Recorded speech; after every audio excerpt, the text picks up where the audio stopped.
There we go. Good morning, ladies and gentlemen. I will be doing my presentation in English. First, let me thank the organizers for the invitation to join this seminar and participate in such important discussions. First off, I believe bringing stakeholders together at an event like this is an important step in any electoral reform to ensure the process is both transparent and inclusive. So for that, I think it's an important step moving forward related to observation of technologies or any other aspect in the process.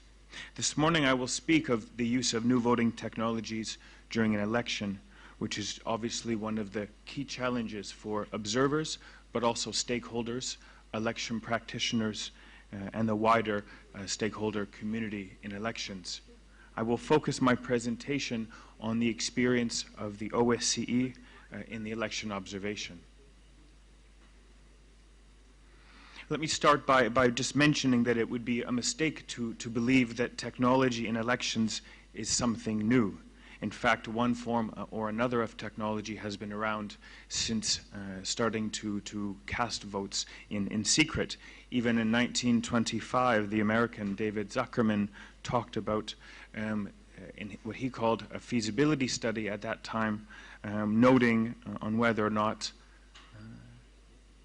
mechanical voting should be used in an election, and mentioned that, of course, the voting machine does require an act of faith on the part of the voter. And the second part of this, he says, but no more, however, than is required in the case of the automobile driving up to the poll. And this statement, while certainly true at that time, is also relevant today, and even more important when talking about technology, because the technology, in particular related to voting, presents greater challenges in reaching consensus, acceptance, developing trust, and confidence, much more so than with the use of paper ballots. Before going further, let me just give a bit of an introduction to my organization, the Organization for Security and Cooperation in Europe. We are a regional security organization made up of 57 countries from North America, Europe, and Asia. We conduct our observation of elections and technical assistance through the Office for Democratic Institutions and Human Rights. And while we are not formally active in Latin America, we have shared experience and good practice with a number of organizations in the region. And since the last 20 years, we've undertaken more than 300 observations of elections. Countries within the OSCE have committed to holding principles in democratic elections. And this is quite important, and this is founded in the documents they have signed in the organization, and this is under which we assess elections, both these commitments, but also commitments of international obligations and other standards for democratic elections. And you'll be hearing in the next few minutes, and I will emphasize issues of universality of participation, the need for secrecy, transparency, accountability. All of these key aspects underpin what we know as democratic elections.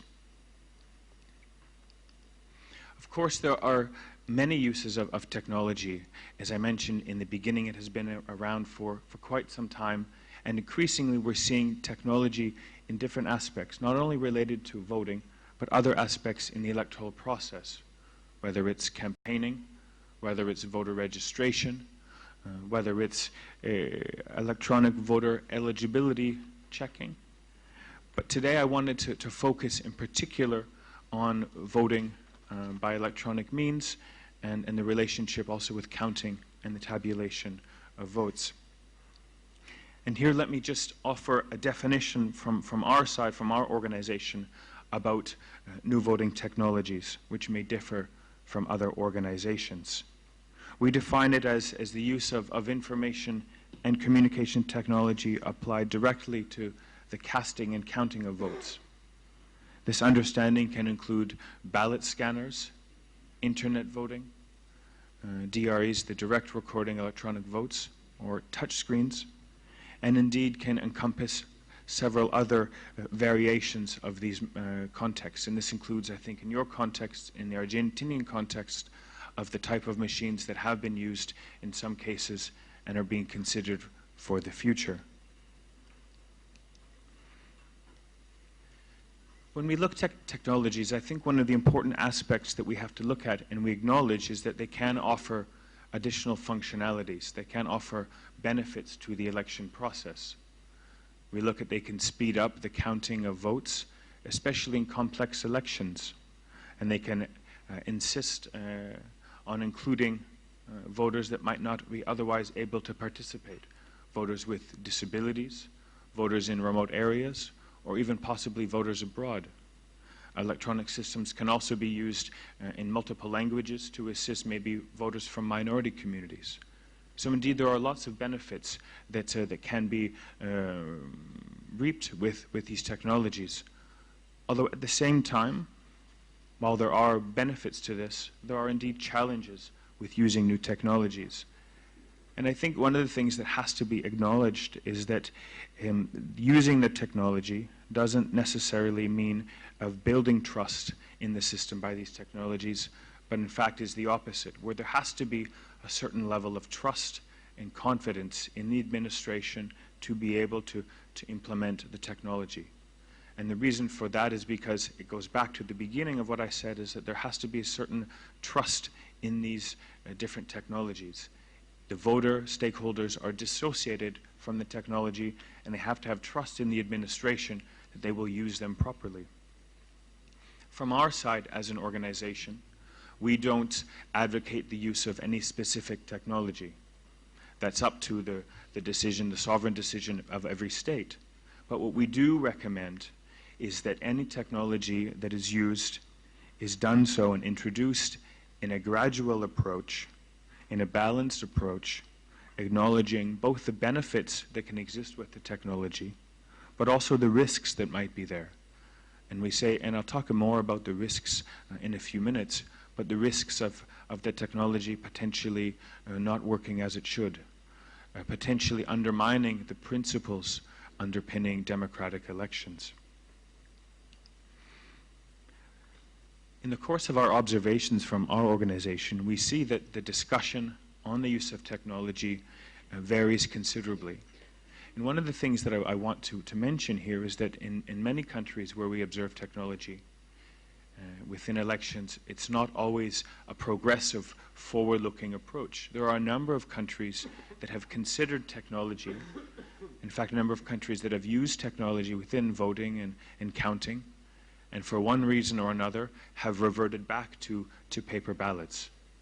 And this has to do with a number of factors of cost, of usability, but also of trust in the system.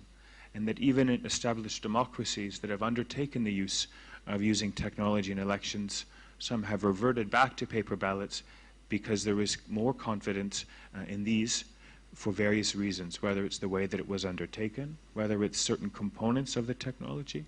But this is something that is quite real in these countries that should be acknowledged on a broader context.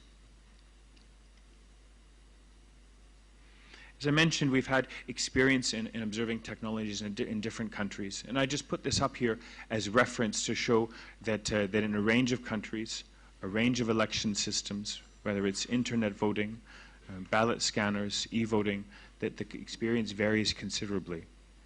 We see recently there was a growth in the use of ballot scanners for counting ballots, seconded by some use of electronic voting. There are only a handful of countries, Switzerland, Estonia, that use large-scale internet voting.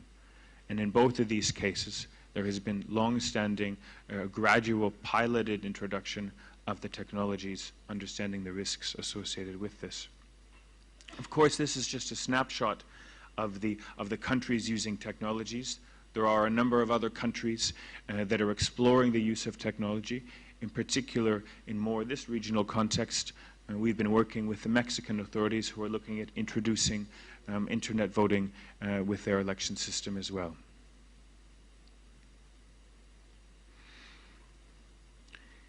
So as I mentioned before, no matter what type of technology you're introducing into an election, the general principles of democratic elections still apply. And this can be related to internationally, the International Covenant on Civil and Political Rights, or other regional legislation, or even your national legislation underpinning and developed for democratic elections. One of the challenges that exist for you as legislators and others involved in developing regulations and policy is there is a limited amount of information and obligations actually on new voting technologies. Within this area, there is only really one aspect, the Council of Europe's recommendation from 2004. And it's really the only international obligation that directly addresses e-voting with specific references to principles and practical considerations. And I would urge this is used as a reference point and consulted also in this context when developing the use of technology as well. A number of countries that have embarked on the use of technologies have used a portion or a part of this within both their regulations and legislation. This recommendation is being updated this year to reflect the growing importance of technology in elections and understanding of its impact. And I hope that this will also be of use in the considerations for Argentina moving forward. There are, of course, a number of other components, guidelines, good practices, and manuals specifically on election technology that I hope will be of use, and I'm happy to share some of those examples later on that would hopefully give you some more guidance as to things to consider. From our side as an organization, we realized, as I mentioned, that there is a growing importance on technology in elections. So in 2013, we developed our own handbook to observe new voting technologies within elections, and it serves as a key resource for observation missions where new voting technology is being assessed and really contributes to the wider knowledge and reference material for authorities and other stakeholders that are looking to implement and consider new voting technology. So I would encourage also this can be used as a reference, and I will extract some of the key questions and considerations that need to be asked when embarking to use this technology.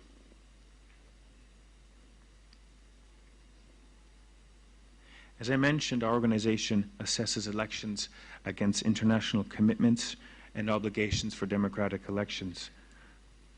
These standards are the same across all of our observation efforts and apply equally to aspects of technology. In particular, though, when we're looking at technology, there are sort of 7 principles that need to be considered when looking at technology, and I'll touch on these very briefly now. But the first is obviously the secrecy of the vote. Does the technology that's being used ensure secrecy? And we're talking about secrecy in casting the vote and in counting the vote and all aspects of that process. Does it maintain this? The second, the integrity of results. Does the technology maintain the integrity? Can we have guarantees that the system that is being used is reliable for voting and the transmission of results? We talk about, related to the voter, the equality of the vote, universality of the vote.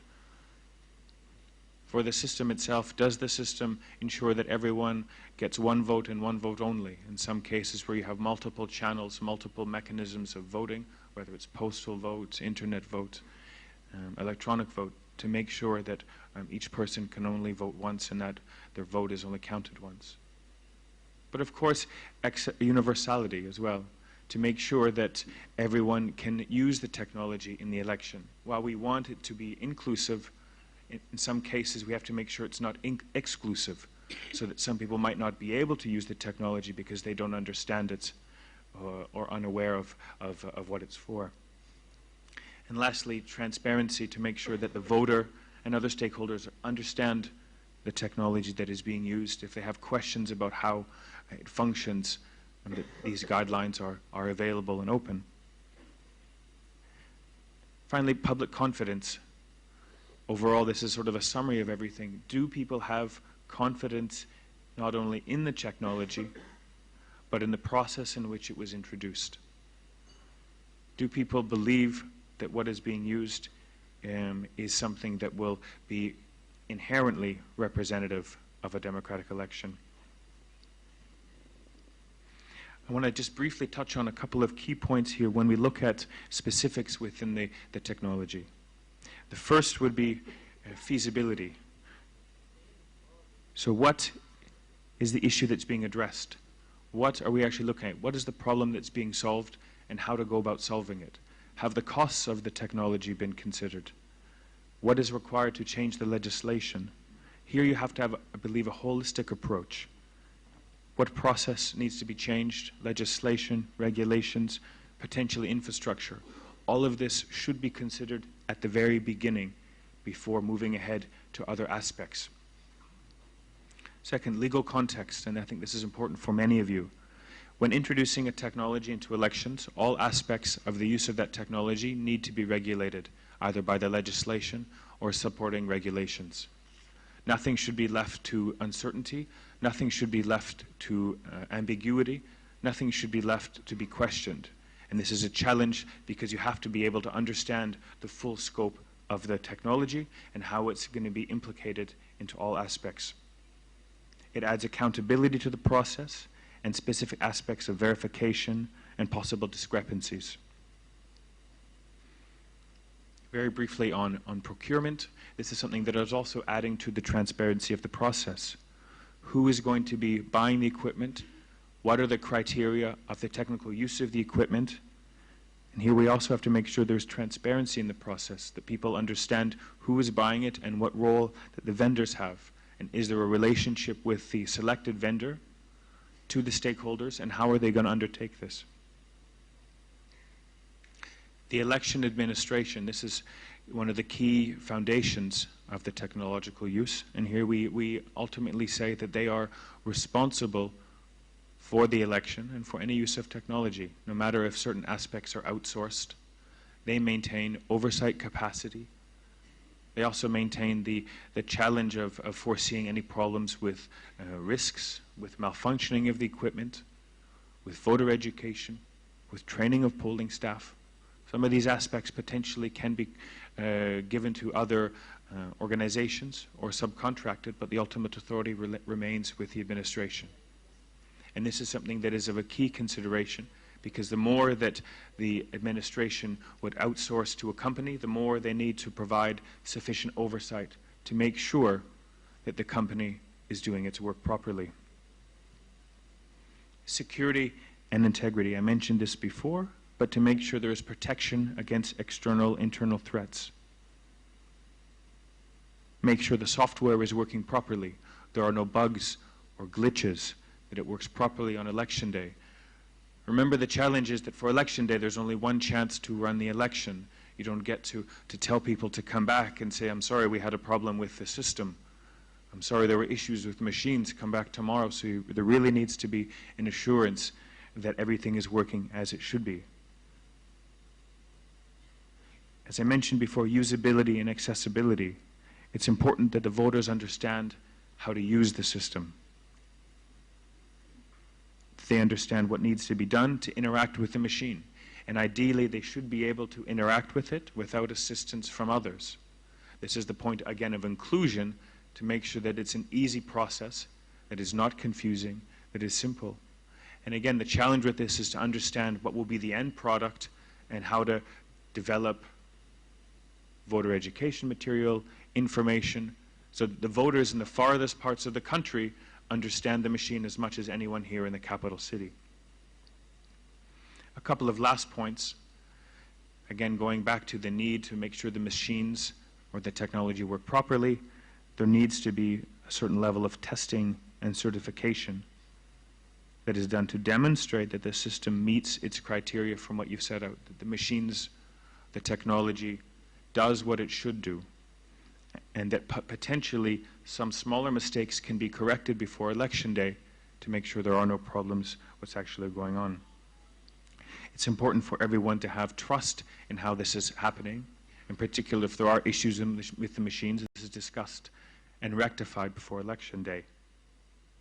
Good practice suggests that testing and in particular certification should be done by an independent organization. So there is a certain level of outside scrutiny on the machines, and this will also increase trust in the system. Two last points is verification, audit. There should be a mechanism to allow for a review of the process to make sure that the secrecy of the vote has been respected and that results are done with honest tabulation. The last thing on this point is observer access, to make sure that observers, whether it's from partisan or non-partisan organizations, have the ability to scrutinize the process, to understand how the technology works. Trust is built not through blind trust, but through developed trust of having a partnership with the organization, with the election authority, so that people understand how it works and that they can ask the questions, they can see what's going on to make sure it's functioning as it should. Two last points. When we look at a timeline for implementation, we would recommend a gradual and balanced approach, introducing potentially a pilot phase in the beginning that will look at some of the key initial questions that I've discussed here today: feasibility, procurement, initial adaptation of legislation. The idea behind this is that in a second phase, in the rollout phase, the issues of legislation can be adjusted to meet the changes that have been identified. The procurement on a large scale can be made to correct for any changes and additional specifications on the machines, and that proper testing certification can be done ahead of election day. And while I understand there might be challenges to this in some contexts to have a multi-phased approach, this is, in our opinion, from the observation that we've seen, is what allows the systems that have been introduced to be sustainable and to grow. If you look at any system that is being used, any technology in elections, none of these systems have been perfect from the first implementation at a pilot stage. I will end with just a couple of summary points that I think, if you can take away anything from this, my presentation, is that it needs to be a proportional and gradual approach with new voting technologies, and that needs to be considered at all phases of implementation. And while they are new technologies, indeed they still need to fulfill existing criteria for democratic elections. And these were the principles that I mentioned and I have reiterated before, and the principles that I believe underpin elections in Argentina as well. And while it's a possibility, it's not a must to introduce technology. I go back to the issue that it should answer or solve an existing problem that is here within the election process. But it's not necessarily a must. There are potentially other ways that these problems can be solved. And finally, trust is one of the key aspects to the technology in elections, and I think that it needs to be established through maximum transparency. And this is maximum transparency of the authorities, of the technology, and of all of you that are involved here. Thank you very much.